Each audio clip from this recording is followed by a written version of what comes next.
Title: Light Beyond the Darkness.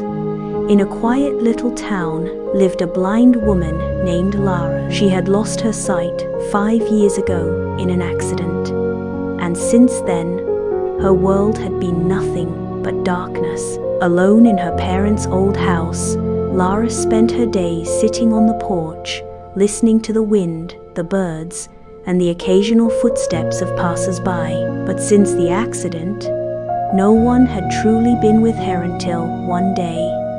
A heavy breath and slow footsteps changed everything. A bulldog, old and stocky, with brownish-gray fur and eyes full of warmth, appeared and sat quietly in front of her. He wasn't a stray, but clearly abandoned. Laras reached out, gently feeling the dog's face.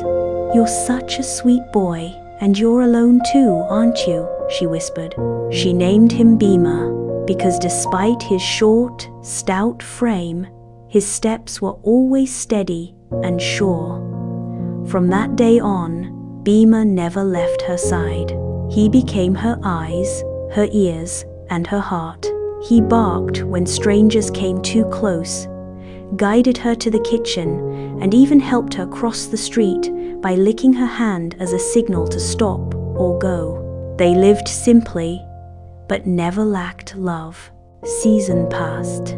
Laras often told Bima stories about her dreams of writing children's books, about the sky she missed, and how empty the world felt without light yet, how Bima had become the only light she needed. But time, as always, could not be denied. One cold, rainy night, Bima grew weak. His breath was shallow, and his eyes lingered on Laras, as if reluctant to let go. Laras held him close, her hands trembling as she stroked his head. "Bima, if I could see, I'd want your face to be the first thing I saw. But I know I've seen so much more through your heart." That morning, Bima took his last breath. Laras buried her friend beneath the mango tree in their yard.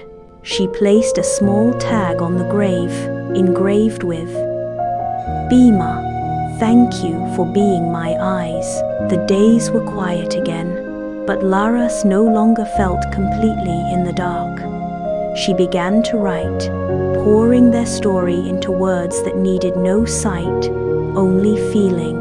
And whenever the wind passed through the mango tree, Laras smiled softly, because she knew her truest friend was still watching over her from a place far brighter than she could ever imagine.